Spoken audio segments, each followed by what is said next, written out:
António Esteves Martins, em direto ao telefone a partir de Bruxelas, que atualizou há instantes as previsões económicas de outono, antecipou também a projeção económica para Portugal. Está connosco em estúdio o economista Paulo Reis Mourão, professor da Universidade do Minho. Muito bom dia, obrigada por estar connosco. Bom dia. Podemos dizer que Bruxelas e o governo português estão em sintonia no que toca às previsões ou não? O governo português apontava para um déficit de 2,7% e não de 3%, mas a margem é pequena. Não podemos falar ainda em sintonia, porque de facto o que nós verificamos é que o Governo ainda não apresentou o orçamento e nós compreendemos... É só com base naquilo que foi estimado. Agora que a ausência do Orçamento de Estado para 2016 pode-se justificar, quer por um lado pela instabilidade governativa, quer por um outro lado, até para a construção do próprio Orçamento de Estado é necessário que se conheçam as previsões de cenários, as previsões de muitas variáveis que até agora eram desconhecidas do grande público e cuja evolução é muito dependente, e aqui a Comissão Europeia frisa mais uma vez esse ponto, da própria evolução dos cenários políticos e dos cenários socioeconómicos de cada país. Nesse aspecto... Isso vai influenciar muito o cenário? Nesse aspecto, isso vai influenciar. Verificamos, quer a nível das previsões da primavera da Comissão Europeia, quer a nível das últimas previsões do Governo, quer inclusive ao nível das próprias previsões que a OCDE em junho colocava, existe uma convergência, por exemplo, na expectativa de o PIB crescer, quer em 2015, quer em 2016, 1,7%, o que converge e se aproxima da expectativa do Governo. Existe também aqui uma correção do valor do déficit como percentagem do PIB, em que o Governo, obviamente, tinha um valor mais simpático para Portugal, que dava um déficit de 2,7% nas últimas previsões, e, no entanto, há aqui agora a atualização que a Comissão Europeia faz para 3%, convergindo com o próprio valor que a OCDE tinha também colocado em junho de 2,9%. E depois, o que é muito importante, e as pessoas estão à espera de perceber a evolução até em termos de desemprego. E o que se observa é que o desemprego, de facto, tem aqui uma previsão da Comissão Europeia relativamente simpática face ao último valor que tinha sido lançado, na medida em que temos uma taxa de desemprego esperada para 2015 de 12,6% da população ativa, e para 2016 temos uma taxa de desemprego de 11,7%. Portanto, podemos ter aqui a leitura de que a Comissão Europeia está à espera de uma diminuição da taxa de desemprego entre 2015 e 2016. Mas há aqui um aspecto que convém também frisar e que se prende quer com a dívida pública, quer inclusive com a própria evolução do investimento. A Comissão Europeia espera que a dívida pública em 2015 fique nos 128% do valor do PIB, o que é um valor acima dos 124 que ela tinha colocado, portanto, nas previsões de primavera. E é um aumento considerável. E é um aumento, como estamos a verificar, de 4 pontos percentuais. Há depois uma correção em 2016, em termos destas previsões, na medida em que anteriormente a Comissão Europeia colocava um valor 123% e agora coloca um valor 124% para 2016. Portanto, há aqui no fundo, se quisermos, uma correção, ainda que em alta de 1 ponto percentual.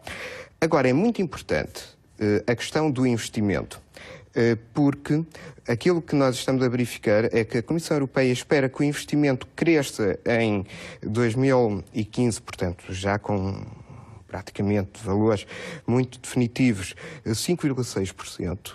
Mas em 2016, até já repercutindo esta instabilidade governativa que o país atravessa, a Comissão Europeia espera que exista um crescimento do investimento de 3,1%. E, portanto, o que é que ela está a mostrar? Está a mostrar que, em face de toda esta instabilidade, o investimento esperado para 2016 vai crescer menos do que o investimento que tivemos em 2015. E esta crise política pode ameaçar travar ainda mais, precisamente, o consumo e o investimento. Exatamente. Isto porquê, Cristiana? Porque aquilo que nós estamos a verificar na discussão do Governo de Estado, bem como na própria discussão que vem portanto, do PS e que vem das forças que estão associadas ao PS, é que o investimento público e o investimento privado estão arredados desta discussão. Parece que é uma espécie de parente pobre da política portuguesa. E isto é sério porque o que verificamos é que o cenário económico que está a ser discutido é um cenário baseado quer no consumo, quer nas exportações, que são variáveis reativas de curto prazo. Isto significa que temos políticos preocupados com o curto prazo e, no entanto, que estão esquecidos com o médio e longo prazo, que é o cenário que, de facto, vai construir as bases para um investimento superior e para, se quisermos, a sustentabilidade da retoma económica. Sem esquecer que aqui também é algo... Mas era importante que tivéssemos uma solução, fosse ela qual fosse. É importante termos uma solução e, obviamente, quanto mais depressa e quanto mais estável, melhor, na medida em que estamos também aqui a esquecer outra realidade muito séria, que é a realidade da justiça social. E isto também se discute em termos da academia, que em todos os cenários de instabilidade política, além de ficar como variável económica mais esquecida, a variável do investimento, a voz social dos mais fragilizados também fica muito esquecida. Isto é, nós nos últimos 3 a 4 meses não temos ouvido discutir o que é que está a acontecer em termos dos mais idosos, o que é que está a acontecer em termos do desemprego jovem, o que é que está a acontecer em termos da luta contra a pobreza das nossas cidades. E, portanto, temos tido aqui uma certa desatenção que esperemos seja rapidamente ultrapassada por toda a esfera política, de facto, destes grupos que ficam, sobretudo, mais fragilizados enquanto a instabilidade política estiver extremamente audível. O que parece mais certo é a continuidade da austeridade para 2016. Pelo menos o Governo aprovou as medidas que mantêm essa austeridade, os cortes nos salários da função pública e também a sobretaxa de IRS. São medidas com um impacto orçamental muito importante. Estamos a falar de valores que ultrapassam os 1.000 milhões de euros. São medidas com um impacto considerável, que ronda entre 1 a 2 pontos percentuais, inclusive do próprio déficit. Mas, no entanto, há aqui uma questão que eu gostaria também de frisar.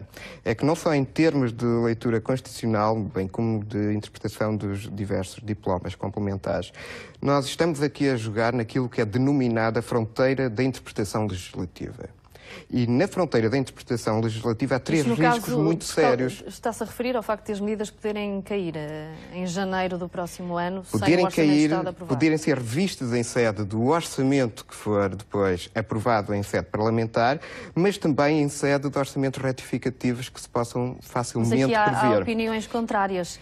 Uns defendem que por serem medidas excepcionais caem, mas há outros que defendem também, precisamente por serem medidas excepcionais, deveriam continuar. Daí que nos encontrarmos, de facto, nessa fronteira de interpretação legislativa, isto é, no fio da navalha. E quando estamos no fio da navalha, há esses 3 grandes riscos em termos de matéria macroeconómica, que é o risco da revisão em sede orçamental, há o risco da própria instabilidade económica, porque, de facto, esta instabilidade económico-política acentuada e prolongada afasta investidores internacionais. Tão simples quanto isso. Afasta, até se quisermos entrar mais nos jogos de esfera de discussão internacional, de finança internacional, afasta os lobistas internacionais, que nós sabemos que são eles que desencadeiam muito da especulação internacional e, portanto, coloca o nosso país muito dependente de outro tipo de agentes e, inclusive, há o risco de popularidade dos próprios agentes políticos, todos eles colados à situação. Quer sejam daqueles que estão no governo indigitado, quer seja naqueles que neste momento estão a constituir oposição. Portanto, há estes 3 riscos muito significativos que acontecem sempre quando nos colocamos na fronteira da interpretação legislativa. Porque, na realidade, com outro tipo de interpretação, com outro tipo de vontade parlamentar, com outros agentes políticos em São Bento ou em Belém, obviamente, todos estes cenários têm que ser revistos e depois, com o reconhecimento de um déficit público com necessidade de medidas adicionais, voltamos a ter, então, orçamentos não para vigorar durante um ano, mas, como é terrível, infra-anuais. Portanto, seguindo este caminho, não nos poderemos ver livres da austeridade tão cedo, uma vez que depois vão ser necessárias medidas para repor aquilo que nós estamos a perder neste momento, com toda esta instabilidade. Na realidade, era ideal que a austeridade desaparecesse. Todos nós sentimos, todos nós trabalhamos nas universidades, trabalhamos na função pública, todos nós que estamos associados ao Estado sentimos, e as famílias sentem. Temos os reformados que sentiram de uma sobremaneira, e eu daí falava inicialmente que nestes 4 meses parece que nos temos esquecido deles, quando não deve acontecer.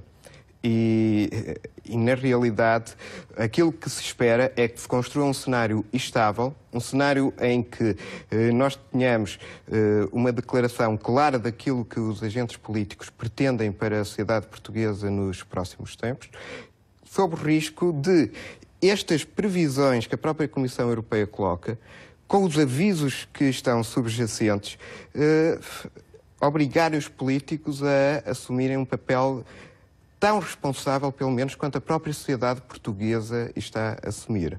Eu creio que quando nós encontramos as pessoas nas ruas, no café, nas universidades, nós sentimos uma grande tolerância, uma grande expectativa que a sociedade está a colocar numa solução governativa estável. Muito bem. Paulo Reis Mourão, muito obrigada pelos seus esclarecimentos. Um bom dia. Muito bom dia.